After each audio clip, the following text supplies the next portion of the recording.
ako dito sa bahay. Todo gora na and todo trabaho na. So, January is still... So, since very busy silang lahat, ako naman dito is maliligo na. Kona yata. Mandap para. Mandap wala. Ayan guys. Here at our papaya farm, they are harvesting papaya already today and carrying the papaya. Tayo sa wish may agard. So there.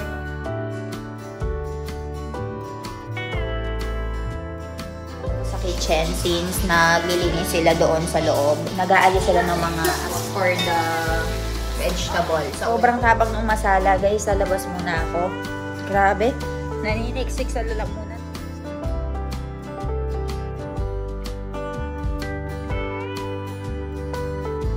Baro. This man. Karnak niya, John. Soda na dito.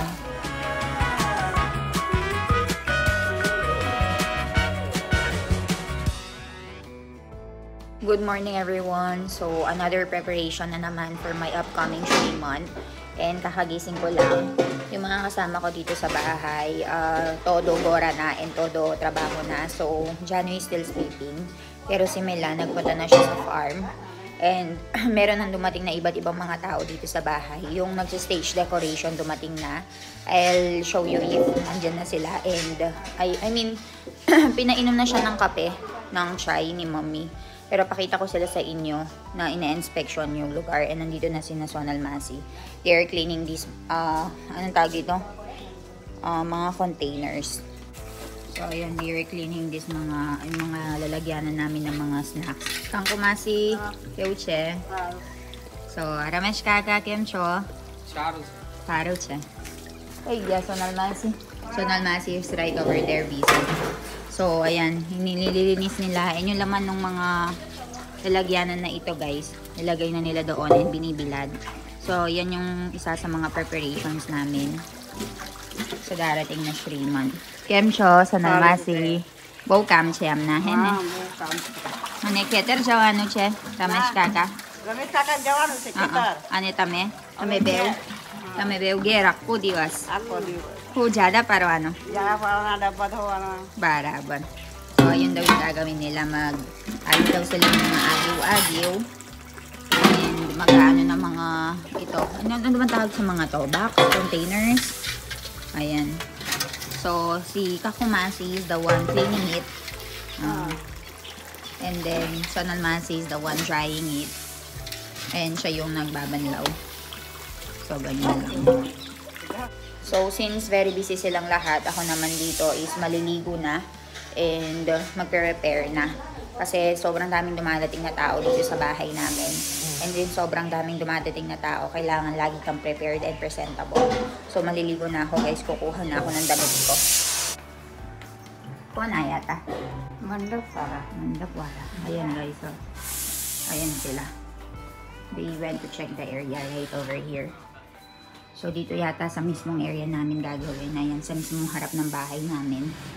So umalis na sila.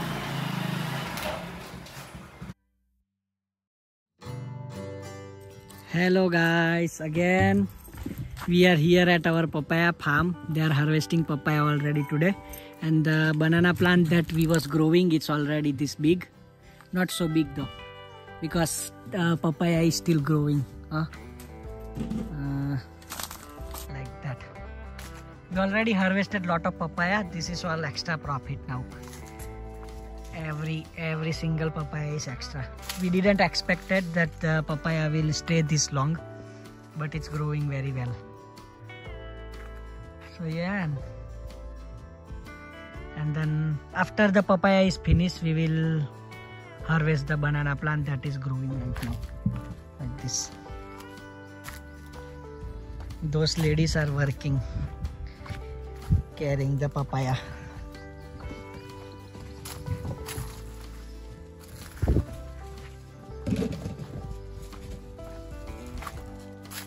થઈ ગયા પૂરા.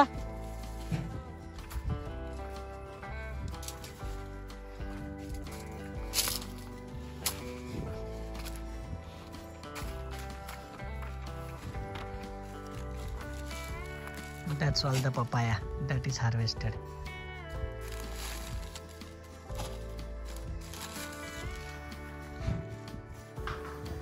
आवे ज्यादा पारवानो जऊच में चालू कर जो कई जऊच में आगर हाँ so they are already doing jada. They are removing the agiw kasi nagre-ready na sila for the upcoming Shriman, guys. So nakahiga lang ako dito and aalis na ako kasi maglilinis na sila. I'll go inside. So nakaligo na ako, guys, and tumayo muna ako ng kaunti. And dito muna ako sa kitchen since naglilinis sila doon sa loob. Nag-aalis sila ng mga agiw-agiw. And tapos na silang maglinis ng mga container sa labas. Papakita ko sa inyo. And right over here, nagluluto na si Mami. Tanungin natin kung anong lulutuin niya. Mami, suka rocho. Suka banana. Dal. O ba? Bu masala waricella. Chacharas. So, gumagawa din siya ng dal for Sonal Masi and pang Kumasi. Joke ba ganyan? Naubo na lahat sa sobrang masala. Ahos ko, galo na bataga. So, galo na bataga yung niluluto niya for the vegetable sa ulam namin for today. Are ba wado ba na ito? Sa agan siyempre lalo ko. Kon. So, nasi ko kumasira may kaka. Bara. Meron pala tayong kasamang 4 na trabahador, guys. So, pinagluluto din ni Mommy. So, meron na tayong rice. Meron na tayong ganito, bakri or rodli. And ang busy-busy ng araw. Pasensya na kayo, guys, nauubo kami. O ba? Bumasa kayo kami ba? Ang tapang masala. Sobrang tapang ng masala, guys. Lalabas muna ako. Grabe. Naniniksik sa lalamunan tsaka sa ilong. Ay, tapos hanggang dito sa labas. So, tapos na sila, guys, oh. Tapos na sila maglinis ng mga containers. Ngayon, ganito talaga dito, guys. Nag-general cleaning talaga sila. Lalo na kapag mayroong mga okasyon na paparating. Lahat ng mga containers lilinisin nila. Lalabas nila lahat ng mga laman. Tapos ibibilad. Sonal Maya. Alawada kam tay gyujo? Hugaro.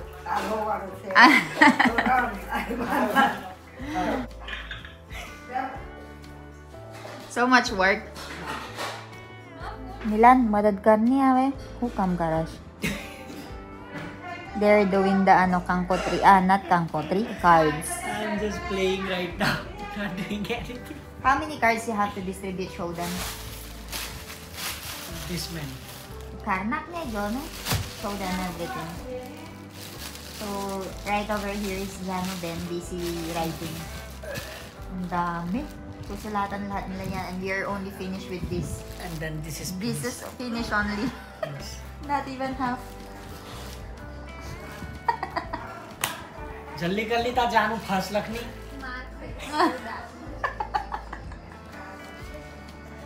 Dami pa niya susulatan, no? Grabe. Dami naman invitation. So, iniwanan ko muna yung dalawang doon, guys. Kasi busy sila sa paglalagay ng mga pangalan sa mga invitation card. And, ang daming nagtatanong, guys.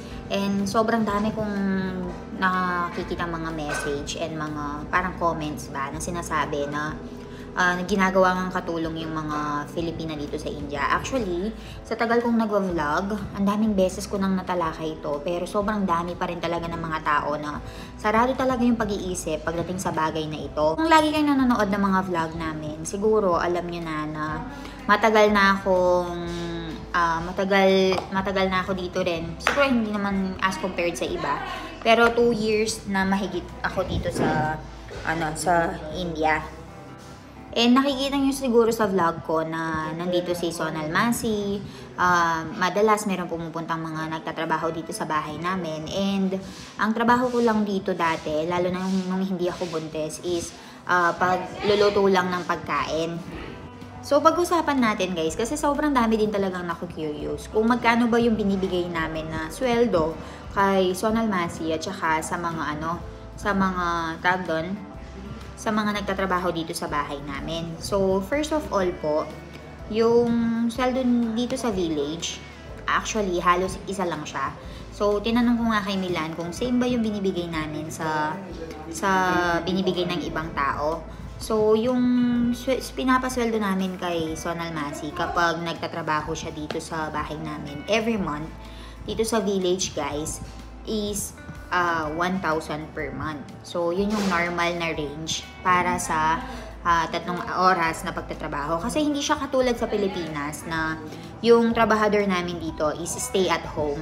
So, hindi stay at home yung trabahador namin guys. Pupunta lang siya ng 8 o'clock. Tapos, aalis din siya ng 10 o'clock or 11 o'clock. So, tatapusin niya lang yung mga trabaho dito sa bahay.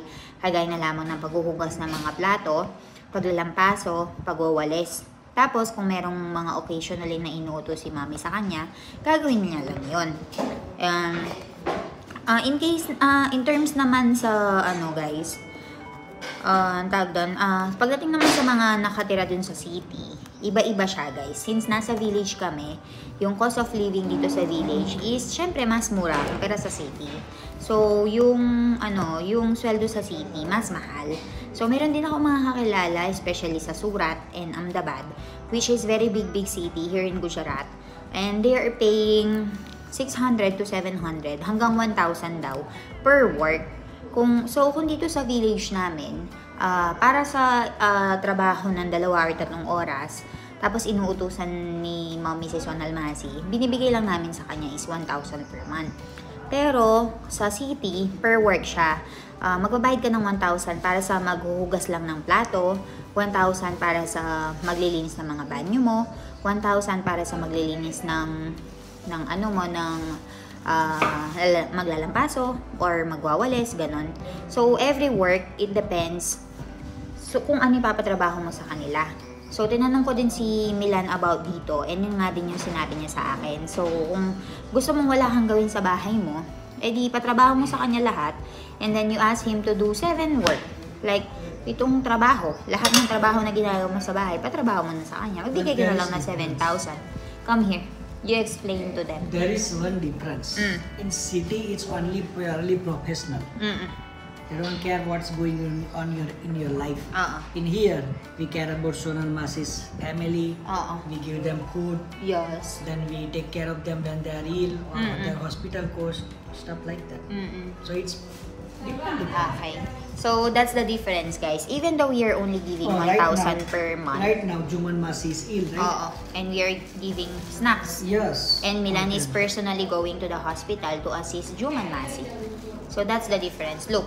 Ayan pala, naglalagay si Milan ng pagkain for the mother of Sonal Masi kasi nasa hospital nga siya. So, gaya nga ng sabi ni Milan, sa mga city, kakilala lang nila and ang tawag doon, and sinusweldohan lang. Ginagawa lang nila yung trabaho tapos uuwi na. Ganun lang siya. Pero dito sa village, merong kanya-kanyang connection ba?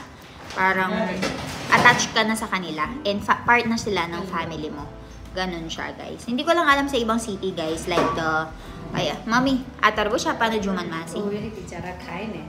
So that watermelon is for Juman Masi also. See? So that's the relationship we have in here, especially sa mga kasambahay, guys. Hindi lang dahil kasambahay namin sila. Naalagaan. They don't work here for money. They know that 1,000 is very less for all month, all day of work, and then all the work. But they don't work for money. They work for other stuff. They work for these things. Yeah. Whenever they need help, someone will help them. Last time they got flooded, right? Yes. And we are always finding Sonal Masi. Where's Sonal Masi? We have to cook food for Sonal Masi. We have to go and give them money to start again. So, it's that thing. There's relationship between me, Sonal Masi, and the villagers here. So, ganun siya, guys. I hope naliwanagan kayo sa mga pinagsasabi namin ngayon. And, I hope maliwanagan kayo. And, may pinapakita sa akin si Milan. Wait, pakita ko sa inyo. You're giving also ringan? Okay. આપણા ગન્ના છે. Did you see ringan? No, I did not We yet. grow so many. કેટલા ringan છે હજુ તે એવું? સોનામાં? કેવું છે આ જુમન માજી? નહીં હારું? આમના નહીં હારું છે. So, ayan. Meron tayong watermelon.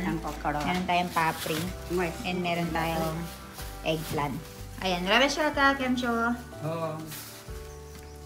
So, ayan. કોડી હોય પીવડાય Mommy is giving curry. Curry di ba ate dito, Mami? Curry. So, nagluto din si Mami ng curry for Juman Masi. So, ilalagay nila yan, dadalhin na nila yan sa hospital.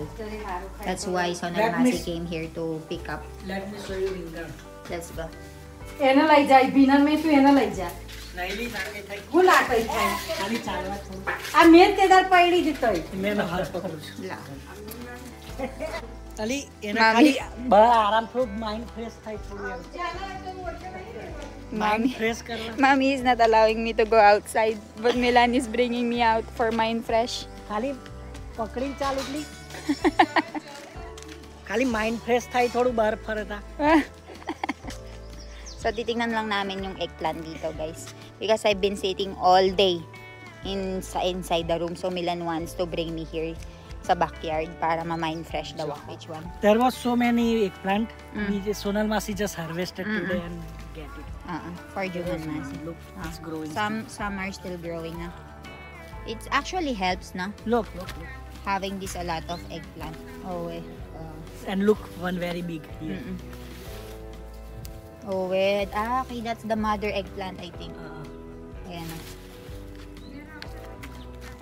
So much. May binda. They did not plant it. May binda. No, they planted it, but it did not grow. Oh, may binda did not grow pala. Only eggplant survived. And Ayan na. Yes. So much still. so many. This is the long. Actually, they cleaned this, no, Milan, because of the upcoming baby shower. We will be eating here. Oh. This is long eggplant. We have this variety in Philippines. Two joints. Twins. Huh? Yes, it's green. And there is many. A long variety of eggplant. We have this variety. Let's come back na, Mommy will be અહીંયા તોડી લેવાના સોનલ માસી. આ તો બહુ બધા છે. બહુ બધું છે હજુ જવું. આ મોટા છે. લઈ લો તમે. બિયારણ હારું રવા દેવાના. For the next seed. Okay, We will barabar. keep it. Charlotte, મને Juman Masi hi કરજો. Okay, Charlotte. આવજો. They're going for hospital na. And you will be there na to assist them later after finishing some of the work. So they're gonna go to hospital. Let's go na. Mommy will scold me.